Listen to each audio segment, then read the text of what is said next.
Hello दोस्तों, welcome to my channel. आज हम कक्षा 8 की संक्षिप्त बुद्ध चरित की अध्याय 4, जिसका टाइटल धर्म चक्र परिवर्तन है, उसका अध्ययन करेंगे। चलिए शुरू करते हैं। काशी गमन। बुद्धित्व को प्राप्त करने के बाद शाक्य मुनि को शांति की शक्ति का अनुभव हुआ। बुद्ध बनकर यद्यपि वे अकेले ही चल पड़े थे, परंतु ऐसा लग रहा था जैसे कि उनके पीछे पीछे बड़ा जन समूह चला आ रहा हो। मार्ग में उन्हें एक शुद्धात्मा भिक्षु ने देखा।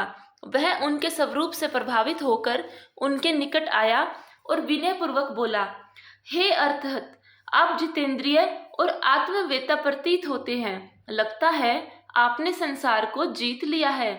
पूर्ण चंद्र के समान आपका मुखमंडल प्रकाशित हो रहा है। आपका मन शांत है। आप प्रबुद्ध और संतुष्ट प्रतीत हो रहे हैं। ऐसा लगता है कि जो कुछ जानने योग्य है उसे आप जान चुके हैं। आपके तप का तेज देदीप्यमान है। हे सौम्य, आपका नाम क्या है? आप गुरु कौन हैं? भिक्षु द्वारा इस प्रकार पूछे जाने पर भक्त वत्साल भगवान बुद्ध ने उत्तर दिया, हे वत्स, मेरा कोई गुरु नहीं है। मैंने निर्वाण प्राप्त कर लिया है। मुझे अब धर्म का स्वामी समझिए। मैंने वह सब कुछ जान लिया है जो जानने योग्य है और जिसे पहले किसी ने नहीं जाना है। मैंने शत्रु के समान सभी क्लेशों को जीत लिया है, इसलिए लोग मुझे बुद्ध कहते हैं।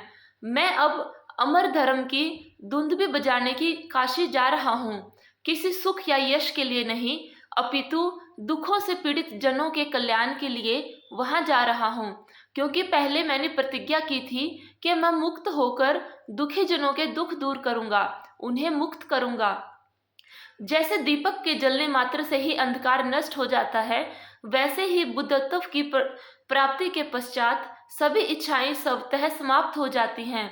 जैसे लकड़ी में अग्नि, आकाश में वायु और पृथ्वी में जल होना निश्चित है, वैसे ही काशी में उपदेश और गया में ज्ञान प्राप्ति निश्चित है।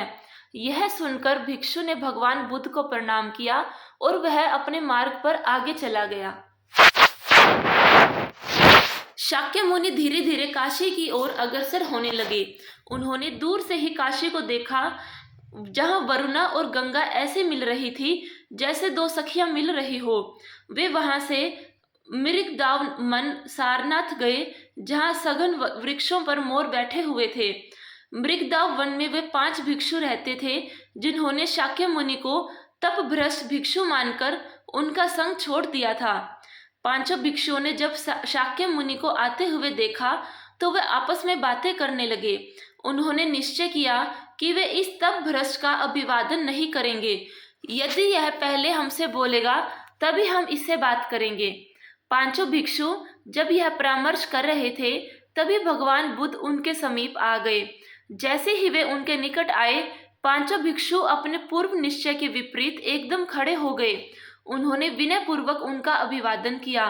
किसी ने उनका भिक्षा पात्र लिया, किसी ने उनका चिवर उठाया, किसी ने चरण धोने के लिए जल दिया और किसी ने बैठने के लिए आसन बिछाया। आसन पर विराजमान होकर तथागत बुद्ध ने उन्हें उपदेश देना चाहा, परंतु मोहवश उन्होंने उपदेश ग्रहण करने से मना किया और कहा, आपने तप त्याग दिया था, आप तत्व को नहीं जानते। तब तथागत ने उन्हें समझाया और कहा, जैसे विश्व में आसक्त लोग अज्ञानी हैं, वैसे ही अपने आप को क्लेश देने वाले लोग अज्ञानी हैं, क्योंकि क्लेश द्वारा अमरत्व प्राप्त नहीं किया जा सकता। उन्होंने आगे बताया, बोध तपस्या से भिन्न तत्व है।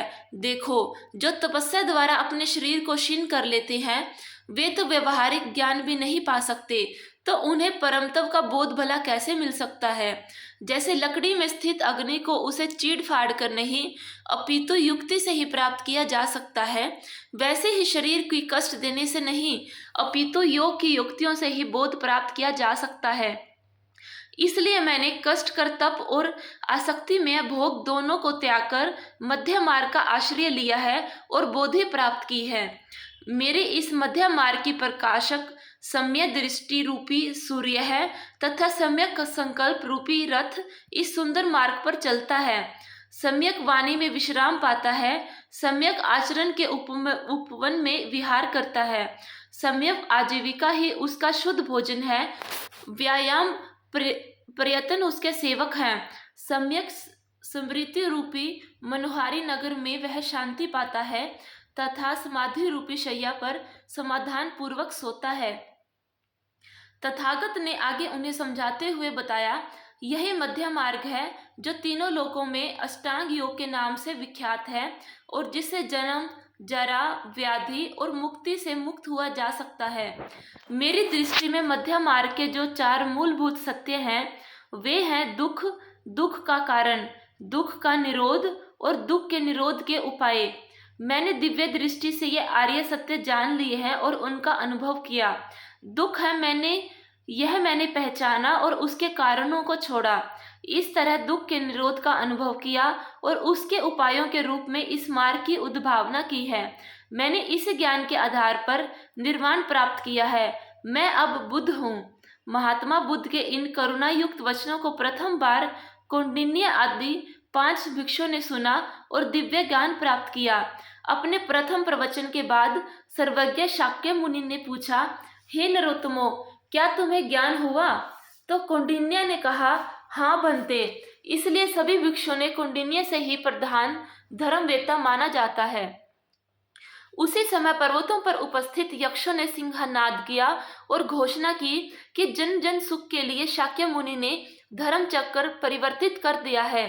शील इस धर्म चक्र की कीलक है, क्षमा और विनय इसके धुरे हैं, बुद्धि और स्मृति इसके पहिए हैं। सत्य और अहिंसा रूपी धुरी से युक्त यह धर्म चक्र अपूर्व है। धर्म के इस यान में बैठकर यह लोक शांति प्राप्त कर सकता है। धर्म चक्र परिवर्तन का उद्घोष धीरे धीरे मृत्युलोक और देवलोक में व्याप्त हो गया। सर्वत्र सुख शांति छा गई। निर्भर आकाश से फूलों की वर्षा होने लगी। दीक्षादान। काशी के मृगदाव में धर्म चक्र का परिवर्तन करने के बाद भगवान बुद्ध ने अपने निर्वाण धर्म में अश्वजीत आदि 5 भिक्षुओं तथा कुछ अन्य मुनियों को दीक्षित किया। कुछ समय बाद वहां यश नाम का कुल पुत्र आया। भगवान बुद्ध ने उसे उपदेश दिया। बुद्ध के वचन सुनकर उसे ऐसी शांति मिली जैसे धूप में तपे व्यक्ति को नदी की जलधार में मिलती है। उस कुल पुत्र यश ने पूर्ण साधना से इसी शरीर से अर्हता प्राप्त की। अपने आप आभूषणों से सज्जित देखकर जब उसे लज्जा का अनुभव हुआ तो भगवान बुद्ध ने कहा, हे वत्स, चाहे कोई आभूषणों से अलंकृत हो या सिर मुड़ाए हुए हो, इससे कुछ भी अंतर नहीं पड़ता। जो समदर्शी है, जितेंद्रिय है, वे ही धर्म का आचरण कर सकते हैं। कोई जेंडर धर्म का कारण नहीं होता। वन में रहते हुए भी जो मन से विषयों को याद करते हैं वे वन में भी गृहस्थ ही रहते हैं, और जिन्होंने मोह और इंद्रियों पर विजय पा ली है वे घर में रहकर भी सन्यासी बने रहते हैं। यह बताने के बाद तथागत ने यश को भिक्षु कहकर संबोधित किया और उसको तथा उसके साथ अन्य 54 गृहस्थों को सदर्भ में दीक्षित किया। कुछ समय बाद इन शिष्यों में से अर्हता को प्राप्त 8 श्रेष्ठ शिष्यों ने भगवान बुद्ध की अभ्यर्थना की। तथागत ने उनसे कहा, हे भिक्षुओं, तुम सब कृतार्थ हो गए हो, सभी दुखों से मुक्त हो। अब तुम लोग अलग अलग दिशाओं में जाओ, भ्रमण करो, दया भाव से दीनहीनों का कल्याण करो, उन्हें सधर्म का उपदेश दो। मैं भी अब महर्षियों की नगरी गया जाना चाहता हूँ। वहाँ विभिन्न प्रकार की सिद्धियों के मध्य से उन्मत्त काश्यप मुनि को अपने विनय धर्म से जीतना चाहता हूँ। इस प्रकार सधर्म के प्रचार के लिए अपने शिष्यों को विभिन्न दिशाओं में विदा करके तथागत भी गया के लिए चल पड़े। कुछ समय बाद भगवान बुद्ध गया पहुंचे। वे वहां से सीधे कश्यप मुनि के आश्रम में गए। वहां जाकर उन्हें काश्यप मुनि से अपने रहने के लिए कुछ स्थान मांगा।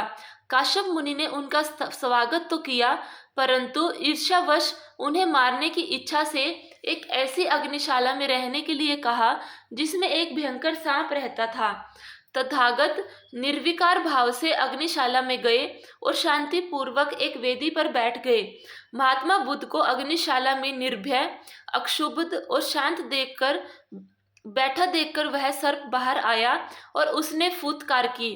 उसके विष की ज्वाला से सारी अग्निशाला जलने लगी, परंतु महात्मा बुद्ध निर्विकार भाव से बैठे रहे। उन्हें विष की अग्नि ने स्पर्श भी नहीं किया।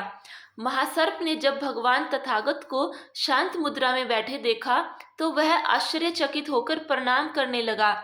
आश्रमवासी अग्निशिला को जलता हुआ देखकर चिल्लाने लगे, अरे भिक्षु जल गया, भिक्षु जल गया। परंतु जब सुबह हुई तो भगवान बुद्ध ने उस महासर्प को अपने भिक्षा पात्र में रखा और उसे लेकर काश्यप मुनि के पास गए। भिक्षा पात्र में उस भयंकर महासर्प को विनीत भाव में बैठा देखकर काश्यप मुनि समझ गए कि यह मुनि मुझसे बहुत बड़ा है। उन्होंने तथागत को प्रणाम किया और उनका शिष्यत्व ग्रहण कर लिया। काश्यप मुनि के मन परिवर्तन की बात सुनकर उनके 500 शिष्यों ने भी बौद्ध धर्म स्वीकार किया। इसी तरह काश्यप मुनि के भाई गया और नदी भी भगवान बुद्ध की शरण में आए। तीनों काश्यप बंधुओं और उनके शिष्यों को भगवान बुद्ध ने गया शीर्ष पर्वत पर निर्वाण धर्म का उपदेश दिया। उनके उपदेश को सुनकर हजारों भिक्षुओं को अतिशय आनंद प्राप्त हुआ। तभी भगवान को बुद्ध को याद आया कि उन्होंने मगध राज बिंबिसार को वचन दिया था कि जब उन्हें बुद्धत्व प्राप्त हो जाएगा तो वे उन्हें नए धर्म में दीक्षित करेंगे और उपदेश देंगे। इसलिए उन्होंने सभी काश्यपों को साथ लिया और मगध की ओर राजधानी राजगृह की ओर प्रस्थान किया। कुछ समय बाद भगवान बुद्ध अपने समस्त शिष्यों के साथ राजगृह के वेणुवन में पहुंचे और वहीं विश्राम करने लगे। मगधराज ने जब सुना कि महात्मा बुद्ध वेणुवन में पहुंचे हैं तो वे अत्यंत प्रसन्न हुए और अपने मंत्रियों तथा नगरवासियों के साथ उनके दर्शन के लिए चल पड़े। मगधराज मुनि श्रेष्ठ को देखते ही अपने रथ से उतर पड़े और विनय पूर्वक उनके पास पहुंचे, सिर झुकाकर प्रणाम किया और आज्ञा मिलने पर भूमि पर बैठ गए। वहां आए सभी लोग काश्यप बंधुओं को महात्मा बुद्ध के शिष्यों के रूप में देखकर आश्चर्यचकित रह गए। बुद्ध ने यह देखकर काश्यप से पूछा, भंते, तुमने अग्नि की पूजा क्यों छोड़ दी? काश्यप ने भरी सभा के सामने हाथ जोड़कर कहा, अग्नि की पूजा करने से और उसमें आहुति देने से पुनः संसार में जन्म लेने की प्रवृत्ति बनी रहती है, जिसके कारण शारीरिक और मानसिक क्लेश होता है। इसलिए मैंने अग्नि उपासना छोड़ दी। इससे जन्म मृत्यु के चक्र से मुक्ति नहीं मिल सकती। अपने शिष्य के ये वचन सुनकर भगवान बुद्ध ने उनसे कहा, हे महाभाग, तुम धन्य हो, तुमने उत्तम धर्म स्वीकार किया है। जैसे धनी व्यक्ति अपने ऐश्वर्य का प्रदर्शन करते हैं, तुम अपनी दिव्य शक्ति के ऐश्वर्य का प्रदर्शन करो। यह सुनकर काश्यप ने अनेक यौगिक चमत्कार दिखाए, जैसे आकाश में उड़ना, बैठना, सोना, अग्नि के समान जलना आदि। इस प्रकार के अनेक चमत्कार प्रदर्शित कर काश्यप ने भगवान बुद्ध को हाथ जोड़े और सबके सामने कहा, मैं आपका शिष्य हूँ। यह सब कुछ देख और सुनकर मगधराज और सभी मगधवासी आश्चर्यचकित हो गए और समवेत स्वर में बोले, बुद्ध सर्वज्ञ हैं।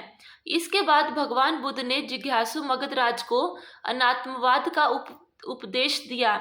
उनको बताया, जैसे सूर्यकांत मणि और ईंधन के संयोग से चेतना का जन्म होता है, बीज के उत्पन्न होने वाला अंकुर जैसे बीज से भिन्न भी है और अभिन्न भी, वैसे ही इंद्रिय और चेतना परस्पर भिन्न भी है और अभिन्न भी।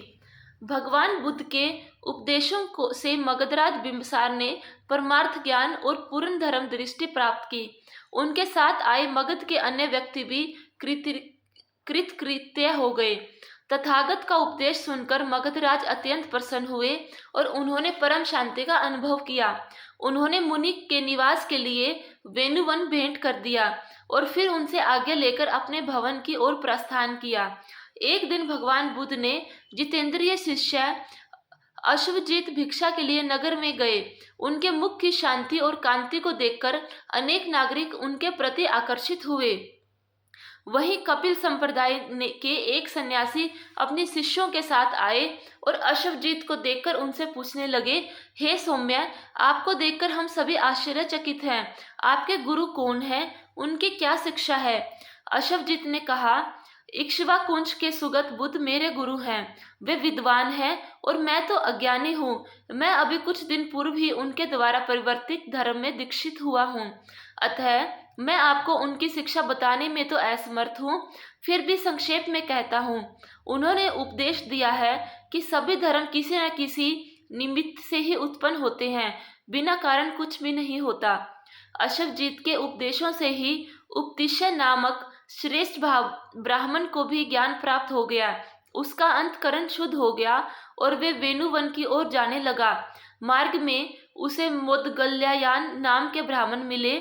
उन्होंने उपतिश्य के प्रसन्न मुख को देखकर पूछा, अरे आज तो तुम भिन्न पुरुष से प्रतीत हो रहे हो, क्या तुम्हें ज्ञान प्राप्ति हो गई है? ऐसी शांति और प्रसन्नता अकारण नहीं होती, बताओ क्या बात है?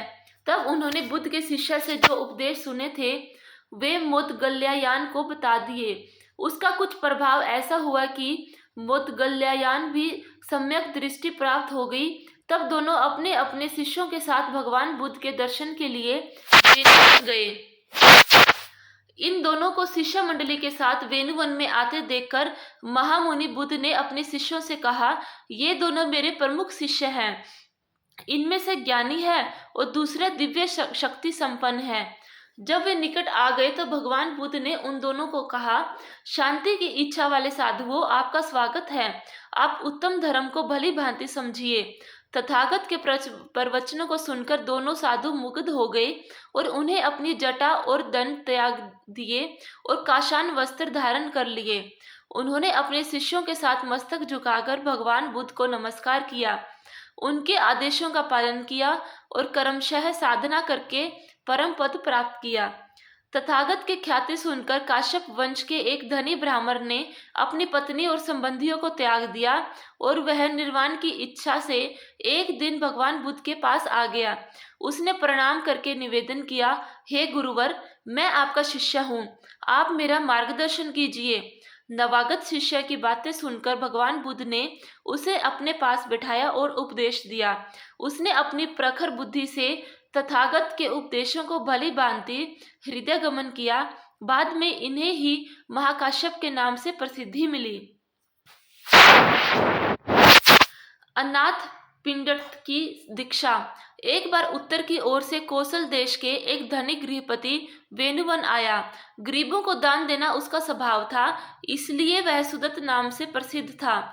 जब उसने सुना कि महामुनि यहाँ निवास कर रहे हैं तो उनके निकट गया और उन्हें श्रद्धापूर्वक प्रणाम किया।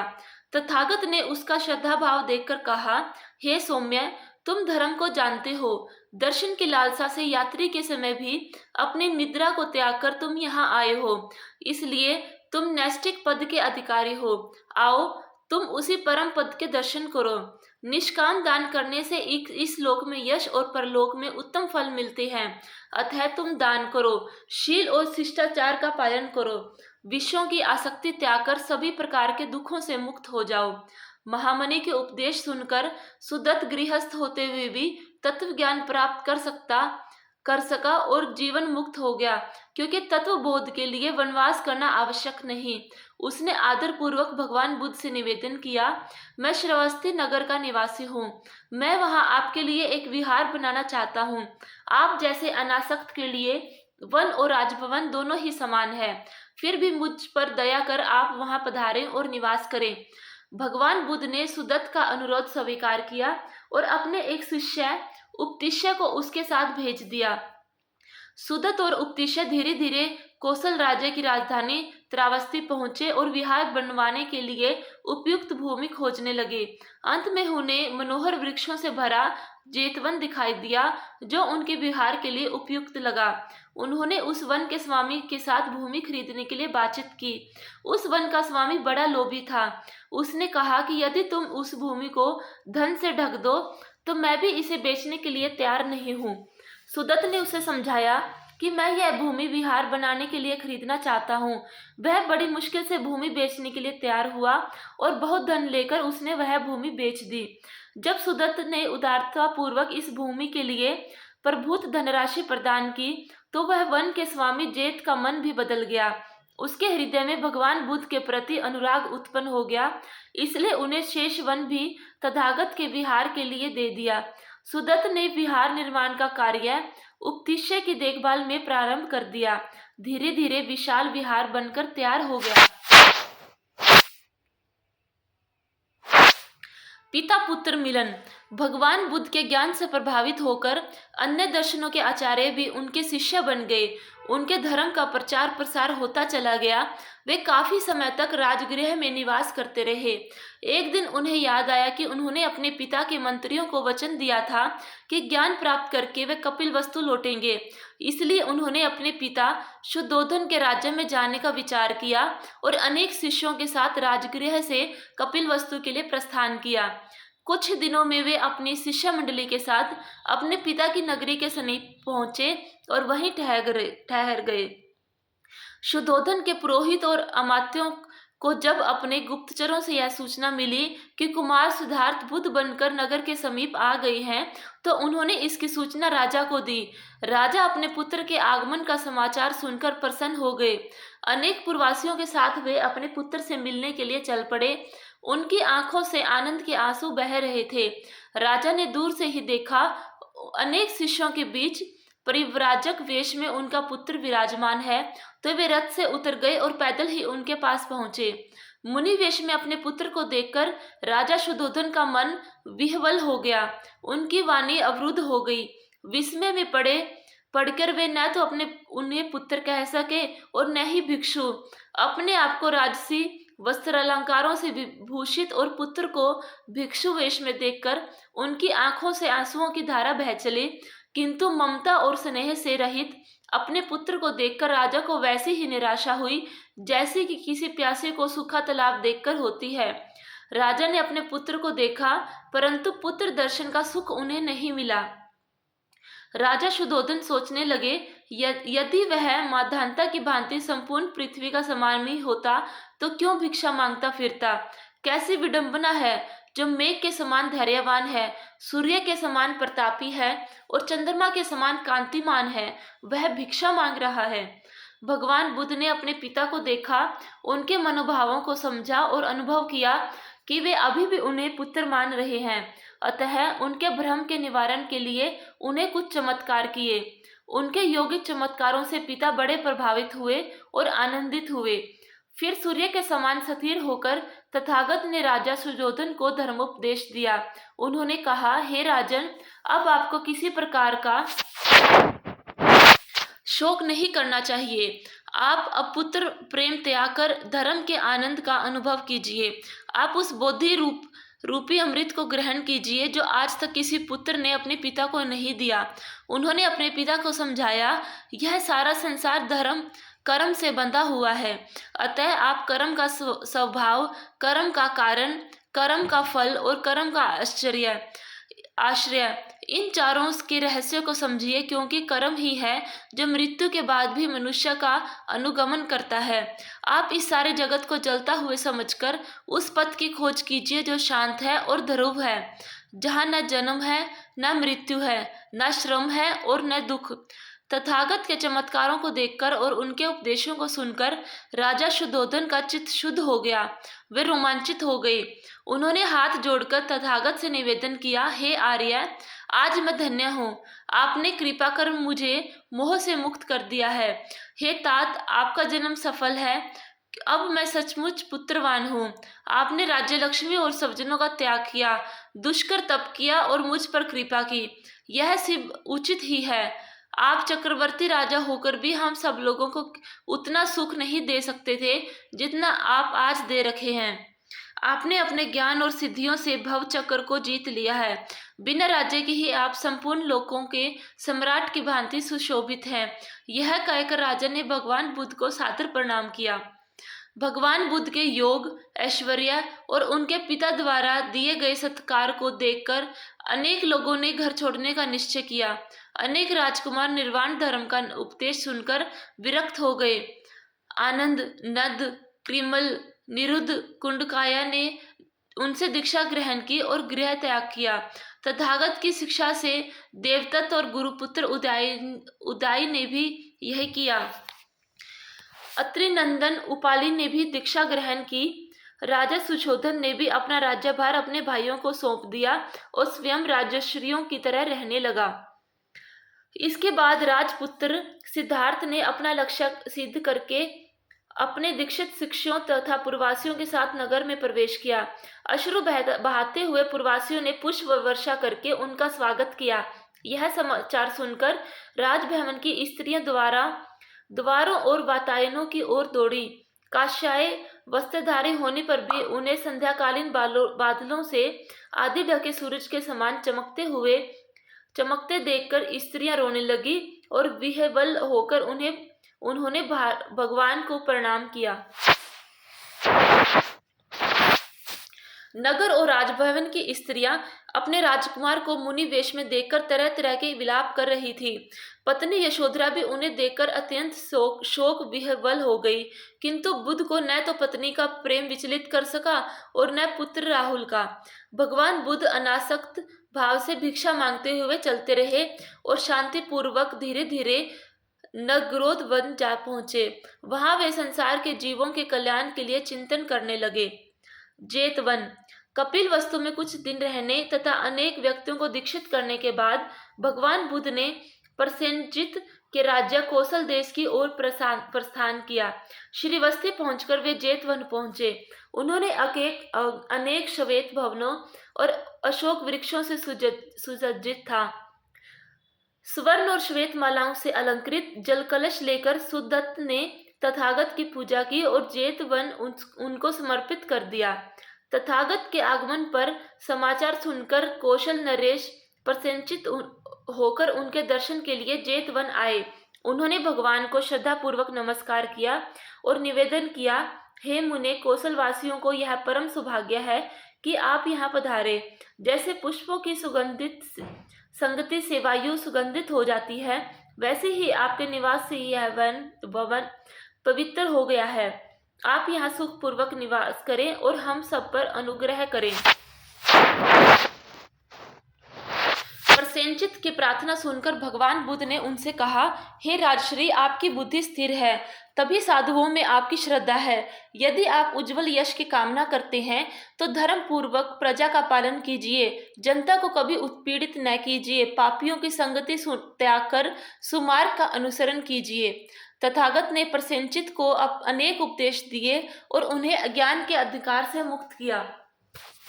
भगवान बुद्ध के उपदेशों से प्रसेनजित को धर्मतत्व का बोध हुआ और उन्होंने श्रद्धापूर्वक उनसे दीक्षा ग्रहण की। प्रसेनजित को दीक्षित हुआ देखकर कुछ तीर्थक साधुओं ने राजा के तत्वबोध पर शंका व्यक्त की और बुद्ध के उपदेशों को चुनौती दी। इस प्रकार राजा ने तथागत से प्रार्थना की कि वे शंका का समाधान करें। राजा प्रसेनजित की प्रार्थना सुनकर तथागत ने साधुओं की शंकाओं का समाधान किया। सभी साधुओं ने उन्हें प्रणाम किया और दीक्षा ग्रहण की। कौशल से तथागत राजगृह आए। उन्होंने वहां ज्योतिष, जीवक, शूर, श्रोण, अंगद आदि को उपदेश दिए और उन्हें अपने साथ संग में उठा ले गया। राजगृह से तथागत गांधार देश गए। वहां पुष्कर नाम का राजा राज करता था। पुष्कर ने भगवान से ज्ञान प्राप्त किया। परिणाम स्वरूप उसमें वैराग्य भाव का उदय हुआ। उसने अपना राजपाट त्याग दिया और संन्यास ग्रहण कर लिया। गांधार देश से वे विपुल पर्वत पर आए और वहां हेमवंत और साताग्र नाम के यक्षों को उपदेश दिए। वहां से वे जीवक के आम्रवन में आए और विश्राम किया। वहां से अनेक प्रमुख नगरों का भ्रमण करते हुए आपन नगर पहुंचे। वहां क्रूर कर्मों में लगे अंगुलीमाल को अपने धर्म में दीक्षित दिया और उसने दया तथा मित्रता के लिए नए धर्म को स्वीकार किया। इसके बाद वे वाराणसी आए, जहां असित मुनि के भांजे कात्यायन निवास करते थे। मृत्यु से पहले असित उन्हें बुद्ध के विषय में बता चुके थे, अतः कात्यायन ने भगवान बुद्ध के वहां आने पर सादर उनसे दीक्षा ग्रहण की। इस प्रकार धीरे धीरे भगवान बुद्ध का यश चारों दिशाओं में छा गया। इससे देवदत्त को बहुत ईर्ष्या होने लगी। ईर्ष्या के कारण वह ध्यान और संयम खो बैठा और अनेक अनुचित कार्य करने लगा। इससे पहले संघ में मतभेद खड़े करने की कुछ चक्र चलाया, परंतु इसमें सफलता नहीं मिली, तो उसने तथागत को समाप्त करने का चाहा। जब तथागत गिरिधरकूट पर्वत पर विराजमान थे, तब देवदत्त ने उन पर एक शिलाखंड गिराया, परंतु उसे भगवान को कोई क्षति नहीं हुई।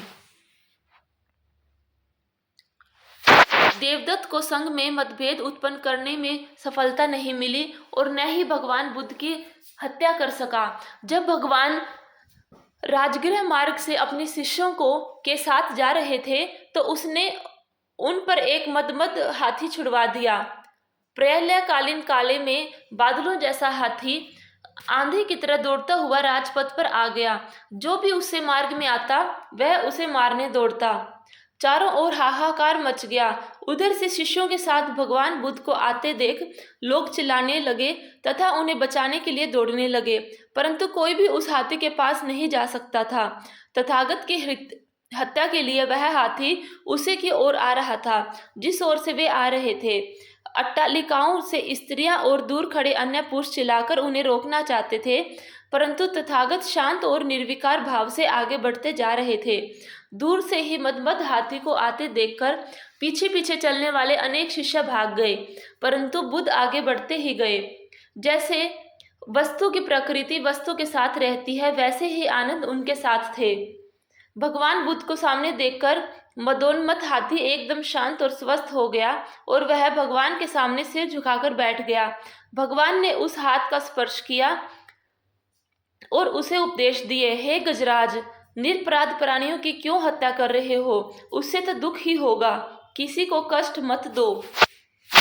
तथागत को देखकर और उनके उपदेश सुनकर हाथी ने शिष्य के समान उन्हें प्रणाम किया। यह देखकर सभी लोग भगवान बुद्ध और हाथी को घेर कर चारों ओर खड़े हो गए और उनकी प्रशंसा करने लगे।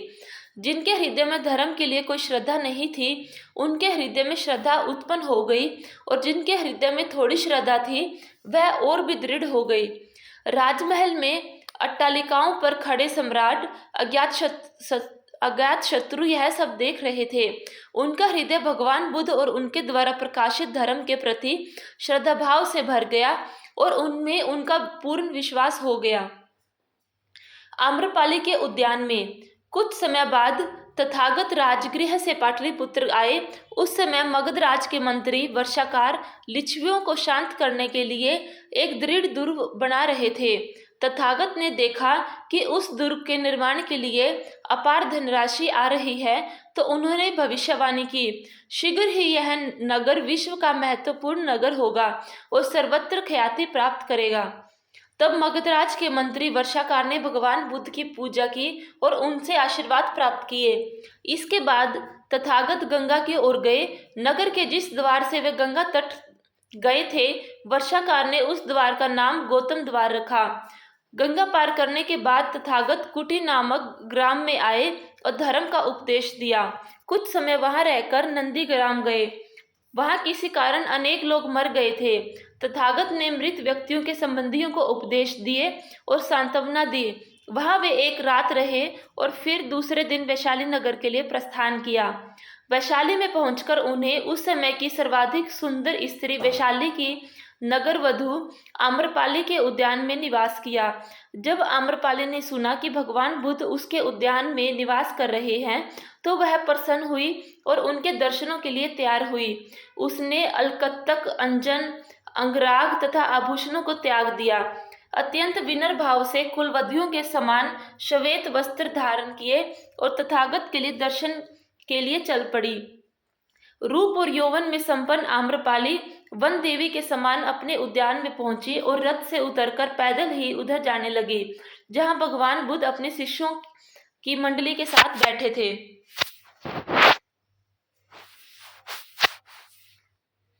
भगवान बुद्ध ने आम्रपाली को आते देखकर अपने शिष्यों को सावधान किया और कहा, देखो, आम्रपाली यहाँ आ रही है।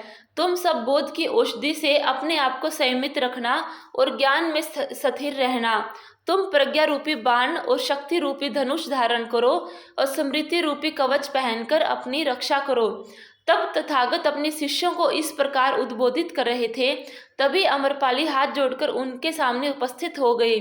अपने उद्यान में एक वृक्ष के नीचे नेत्र बंद किए मुनि के दर्शन कर वह बहुत प्रसन्न हुई। श्रद्धा और शांत भाव से उसने भगवान बुद्ध को प्रणाम किया।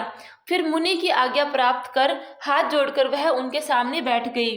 भगवान बुद्ध ने आम्रपाली को उपदेश देते हुए कहा, हे सुंदरी, तुम्हारा आशय पवित्र है, क्योंकि तुम्हारा मन शुद्ध है। तुम्हारा चित्त धर्म की ओर प्रवृत्त है। यही तुम्हारा सच्चा धन है, क्योंकि इस अनित्य संसार में धर्म ही नित्य है। देखो, आयु यौवन का नाश करती है, रोग शरीर का नाश करता है और मृत्यु जीवन का नाश करती है, परंतु धर्म का नाश कोई नहीं कर सकता। यद्यपि आम्रपाली नवयुवती थी, फिर भी उसमें बुद्ध की गंभीरता और आशय की पवित्रता थी, इसलिए उसने भगवान बुद्ध के उपदेशों को प्रसन्नतापूर्वक सुना। इससे उसके मन की समस्त वासनाएं समाप्त हो गई और उसे अपने वृत्ति से घृणा होने लगी। वह तथागत के चरणों में गिर पड़ी और धर्म की भावना से भर उसने भगवान से निवेदन किया, हे देव, आपने अपने लक्ष्य को प्राप्त कर लिया है, आपने संसार को पार कर लिया है। हे साधो, आप मुझ पर दया करें और धर्म लाभ के लिए मेरी भिक्षा स्वीकार करें, मेरे जीवन को सफल करें। भगवान बुद्ध ने आम्रपाली की सच्ची भक्ति भावना को देख जानकर उसकी प्रार्थना स्वीकार कर ली। धन्यवाद।